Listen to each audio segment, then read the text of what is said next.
agasa nabi kugira ngo ndebe kwinyota yambagamo yashira, ariko ntabwo yigeze ishira. Inyota yabazwe na Kristo wenyine.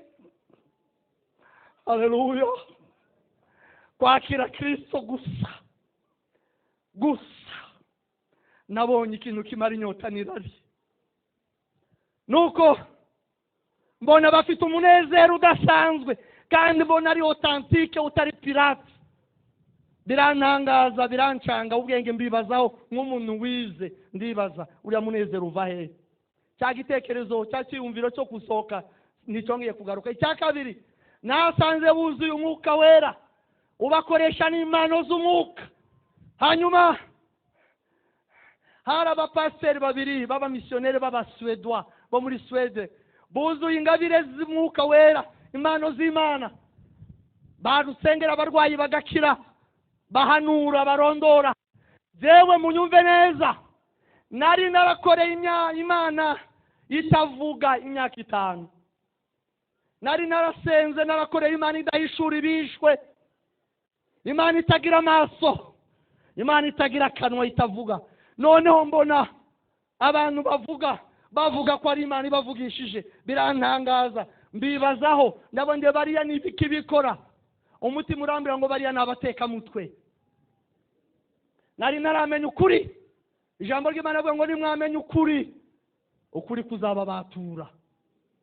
Nuko nkiraho ngaho abo bamisiyoneri bahamagara abapasiteri bati nimuze vuba, nimuze musengere abantu bose, mubarambikeho ibiganza. Bongeraho iri jambo ngo nimusimbuke n'umwe. Uwo batagombaga gusimbuka n'uyu. Hari ikintu nasobanukiwe, dushobora umwungeri nabo bakorana na GPI, mushobora gukora igiterane kingana gutya, Imana ishaka umuntu umwe gusa. Bari abapasiteri masumbuko n'abapasiteri kome bakaza, babariya bose ba Jehova bakava mu Mutara ni kure, Imana ishaka umuntu umwe gusa. Ubugingo bw'umuntu n'ubw'igiciro kinini mu maso y'Imana. Mwebwe muzaje mukora izo mushinzwe, mureke umwuka wera n'abakora izo ashinzwe. Nuko umugabo umwe araza, umupasiteri ntazi, ankoraho arambira ngo wa mugabo we ngo ntuzongere gutekereza no kuvuga ko Imana itabaho. Haleluya. Ambwira nandi mabanga, arambwira ndikanga, ndamureba. Madame narahigima, aravuga batigenje, narakubwiye wanze kumva, none murabona. Ngo dusohoka aho ngaho, ndamubwira uwo mupasiteri, nanafashe isura ye, bwari ubwa mbere mubona mu buzima. Ndamubwira nese, wa mugabo we, abarokore ko muri njajwa wasubira muri ya magambo. Arisekera, yari umugwaneza. Ndataha, ariko ngira ikibazo, ndavuga ngo ese ya Mana yabiriho. Ndagenda ndaryama mfite icyo kibazo mu mutwe. Ngo buke mu gitondo mbwira madame, ni madame, mereza icyayi vuba ngende, Imana yabo yaba ibaho yabitabaho, ibyo birayireba. Ariko wa munezero nababonanye, nshaka kandi kuza kuwuvumbaho. Haleluya. Nshaka kuvumba ku munezero authentique. Furaha ni tunda la Roho. Furaha. Amina. N'umunezero watumye nsubirayo mu gitondo, ngo nshike muri icyo giterane, nsanga noneho basaze, basizoye. Undi mupasiteri w'umunyamwuka cyane, nkunda abanyamwuka, nkunda ibintu bibiri mwisi, amafaranga, ngakunda n'umwuka wera. Ariko muri ibyo byombi ngakunda umwuka wera kuruta uko nkunda amafaranga. Kandi n'amafaranga nshaka nayo gukorera Imana. Nuko uwo mupasiteri w'umunyamwuka, iyo mbonye umuntu utari umunyamwuka arambabaza, yitwa ngo ni umukristo, arasimbuka araza nahonde, arambwira ngo wa mugabo we, Imana iragushaka. Iki Imana niko yakubwiye? Ati Imana yambwiye mu gitondo, umwuka wera yambwiye ngo Imana iragushaka, ngo uve mu byaha uyimenye uyikorere, Imana ishaka kugukoresha. ndavuga nese Imana nifata nk'umu intellectuel nk'umuntu wize ndetse Imana yabikubwiye ryari n'agasuzuguro kenshi. Imana ngo ibone ngiye kuyisuzugura iramuhishurira ikimenyetso simusiga gifatika. Arambwira ngo muri iki cyumweru wagombaga kujya muri Amerika. Ni ukuri ni ukuri. Ni kandi bakwinye visa ni ukuri. Kandi uwo mugabo yari umugabo w'injiji utarize, ahari utazi ko no kujya muri Amerika bakenera visa, ariko wuzuye umwuka wera. Haleluya. Nsigaye nsenga Imana ibona, nsigaye nsenga Imana ivuga, nsigaye nsenga Imana yishura ibihishwe. Izo ngizo naho naburara, naho naba mu bukene, ariko nsenga Imana nyamana itarikigirwa mana. Ntambaza Bikira Mariya nawe yapfiriye ku musaraba. Bikira Mariya ni Imana yamuteguye gusa kugira ngo abyare Yesu, aranamurera. Naho byagarukiye mu gucungurwa kwacu nta ruhara bifitemo, twacunguwe na Yesu ku musaraba ubwo yamenaga amaraso. Narindi zina ntibazakubeshye, narindi zina keretse rya Yesu Kristo wapfuye arazuka mu bapfuye. Narindi zina nta mutagatifu uzagira icyakumarira, nta Bikira Mariya nta mweranda. Oya, ibyo ni ibinyoma. Uzusoma ijambo ry'Imana iri rizakuyobora mu kuri kuzuye. Ikitari mu ijambo ry'Imana cyose uzagihungire kure, ikinyuranyije n'ijambo ry'Imana uzagihungire kure. Dore ukuri, Imana yubaha ijambo ryayo cyane, iraryubaha kurusha nuko yubaha izina ryayo. Nuko uwo munsi mpamagara abakozi b'Imana ngo nimuze mu rugo nakira agakiza. Baraza, ndihana, ndapfukama, natura ibyaha byanjye zose, baransengera. Reka mvuge ibimenyetso bitatu Yesu yanyeretsemo. Ikimenyetso cya mbere ni muri iryo joro. Burya narasobanukiwe, iyo bari abakozi b'Imana bahamagara abanyabyaha kuza, iriya ntabwo ari ikinamico. Oya, uriya si umugenzo w'idini. Oya, baba bavuye mu rupfu binjiye mu buzima. Uko ni ukuri, muzajya mubikorana umutima. Iryo joro maze kwakira agakiza, twagiye ku gitanda na madame turaryama. Imana imuha ibitotsi, atangira kugona. Maze nuzura umwuka wera, ntangira guseka kuva saa 5 kugeza saa 10. Haleluya. Madame akicura agasanga ko ndaseka nta muntu tuvugana, nawe unkirigita apana kumwenyura, guseka. Akambaza ngo wabaye iki, nananirwa kumusobanurira. Ngakomeza ngaseka, akongera agasinzira, akicura agasanga ko ndaseka. Akambaza wabaye iki, ariko nananirwa ndaseka kuva saa 5 kugeza saa 10. Ibitwengeza umwuka wera.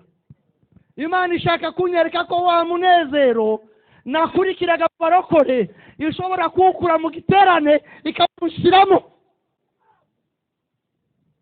Ndavuga niyo nanyoye nyinshi, iyo irahebuje. Ikimenyetso cya kabiri munyumve neza, maze gushakana na madame yahise asama inda ngo igere mu mezi 5 ivamo abana 2 b'amahungu amahasi. Naye umusizi ari muzima njya ku kazi, ngo ngaruke nsanga havuyemo abana 2 b'abahungu. Ndababara nk'umuntu wese wapfushije, kandi wapfusha abana 2 icyarimwe. Ariko cyane nababajwe n'ijambo numvise aho ngaho ku kiriyo. Hari mwene wacu ku kigandaro wavuze iri jambo ribi, aravuga ngo erega nguriya ngo ni imivumo y'igipadiri mukurikiranye.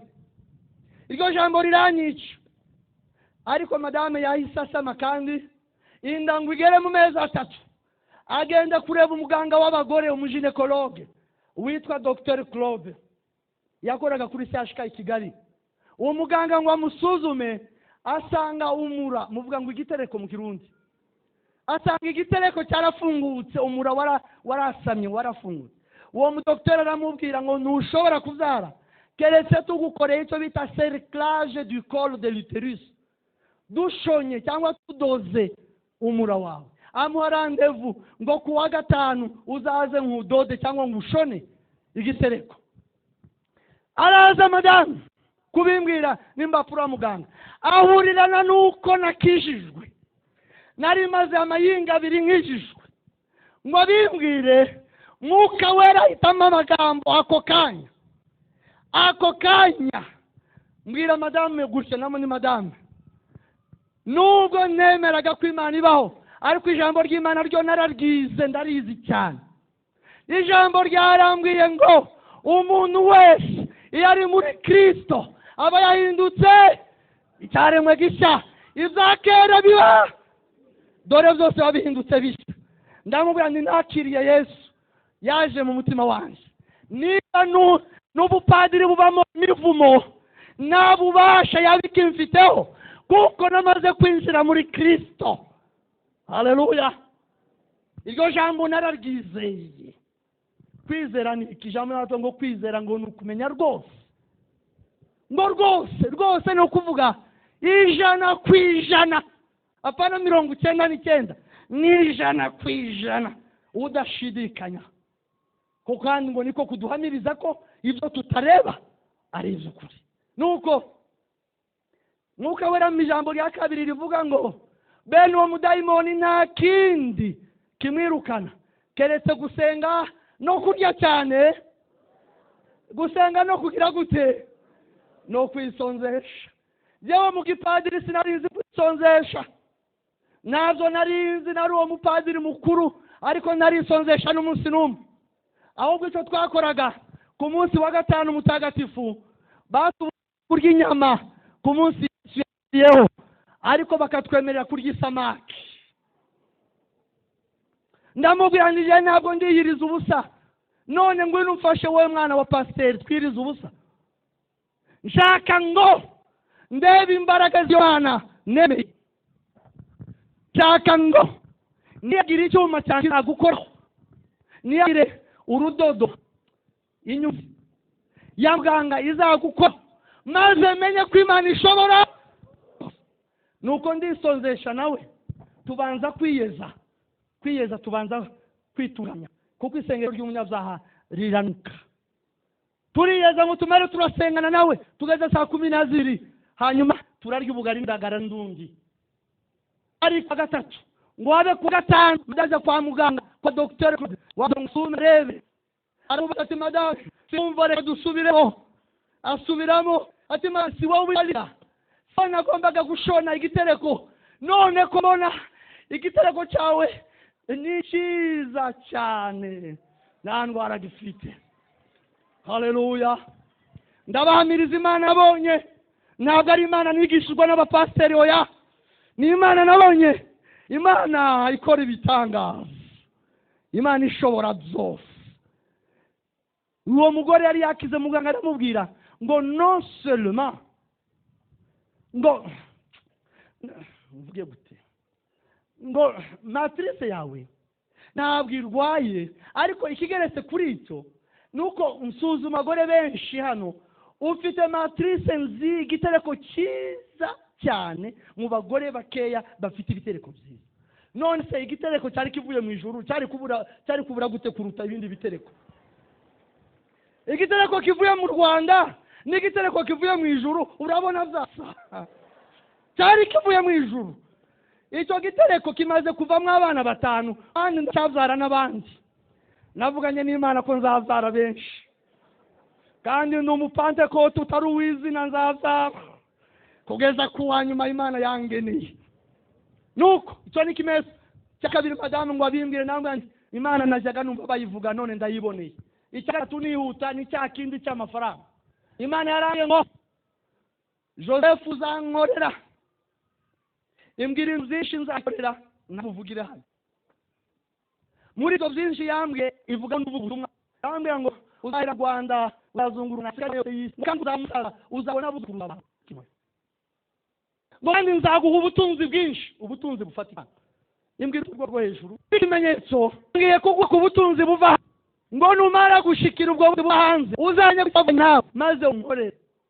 Ubazungu abantu Amerika murabiza none bandike barango dushaka ngiwanyu muri grand zanyu turabona natwira barambya ngo tuzane Bukavu turaganira barambya ngo wa mugabo we ngo ufite ibitekerezo byiza zahehe Imana yo yagushigikiye ngo wagarikiwe n'ingwe yagira gute aravumbirana na 10 uzankorera nubishaka nutanabishaka naho uzankorera icya kabiri Imana irambwira ngo nunkorera nzabwira umugabo utanzakubwira ngira Imana nanjye ko n'ikinyarwanda yikivuga nuko byambayeho nari naratizo yarashe nanjye nubaye muri ayo mafaranga y'Imana nari mfite akazi keza mfite imodoka mfite amawatire nibere Imana ibahomisha gusa imaze guha ndakundisha ndwamba burakazi iganira kugisha muri za kaminuza y'abanyeshuri kuko Imana yavuze ngo ndabika ngihagra kuko nabigisha muri kaminuza abo urupensi faranga kishije nzu yata manize ni kaza kanga koza ano na Imana atafanga bandi zara buri munsi ya mfranga mbaje bibangurisha burisha abunga nizo zatre isura madeni banyagu narazi ko ucuruza naye inshuti ya cyane amafaranga none